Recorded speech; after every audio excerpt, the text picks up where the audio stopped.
धर्मवीर छत्रपती श्री संभाजी महाराज की राष्ट्रमाता राजमाता आऊसाहेबांचा विजय असो.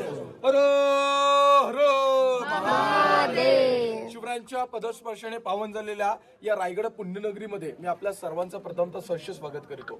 प्रथमतः तुम्हाला मी माझी ओळख करून देतो. माझं नाव आहे शुभम सुधाकर राहीलकर. मी राजधानी रायगडाच्या पायथ्याशी असणाऱ्या हिरकणी गावीतला रहिवासी आहे. राजधानी रायगडावरती मला गाईड काम करून 7 वर्ष झालेले आहेत. आज तुम्ही रायगड किल्ला पाहणार आहात. रायगड या अगोदर पाहिला असेल नसेल, आज आपण रायगडा प्रात्यक्षिकता पाहणार आहोत. बघा, हा रायगड किल्ला पाहायचं म्हटलं की 2 दिवस सुद्धा कमी पडतात. कारण रायगड पायथ्यातून हाता 1200 एकरामध्ये 100 एकरावरती तुम्हाला प्लेन पठार पाहायला मिळतं.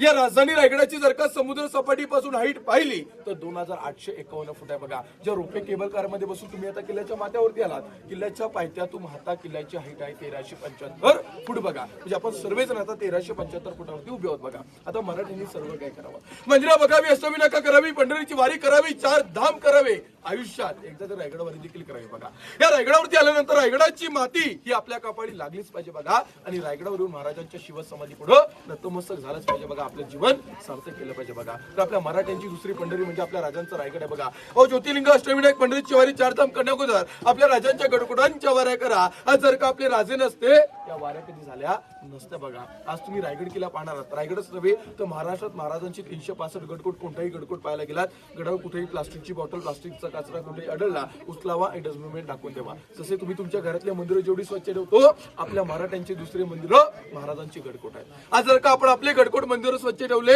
येणारा प्रत्येक शिवभक्त हे गडकोट मंदिरं स्वच्छ ठेवण्याचं काम करेल. बघा, आपण आपल्यापासून सुरुवात केली पाहिजे. बघा, जर का 2 पायचा माणूस 1 लिटरची भरलेली पाण्याची बॉटल आणू शकतो, तर खाली झालेली बॉटल आपण नेऊ शकत नाही का? नेऊ शकतो. आपला कचरा आपल्या सोबतच खाली गेला पाहिजे. बघा, या रायगड किल्ल्याचं पहिलेचं मूळ नाव होतं रायरीचा डोंगर. पण रायरीच्या डोंगराच्या अगोदर रायगडाला अनेक नावांनी ओळखलं जायचं. जम्बूद्वीप, इस्लामगड, तनस, रासिवटा, पूर्वेकडे जिब्राल्टर. म्हणजे जसं जसं राजवटी बदलत गेल्या, गडाची नावं देखील बदलत गेली. राजाने घेण्याच्या अगोदर डोंगराचं नाव होतं रायरीचा डोंगर. आणि रायरीचा डोंगर हा जावळी खोऱ्यात मोडला जायचा. जावळीचं खोरं तुम्ही सर्वांनी प्रतापगड किल्ला पाहिला असेल. आता प्रतापगड किल्ल्याचं पण मूळ वेगळं होतं, बोरप्याचा डोंगर. जेव्हा राजाने अफजल खानाचं वध केलं, नामांतर झालं प्रतापगड. मग प्रतापगडाच्या पायथ्यापासून रायगडाच्या उत्तरेस कोकण दिव्यापर्यंत हा जो काही मध्यंतरी भूभाग व्यापलेला आहे, या भूभागाला जावळीचं खोरं म्हटलं जायचं. आणि या जावळी खोऱ्याचे प्रमुख होते जावळीचे चंद्रमोरे मराठी सरदार होते.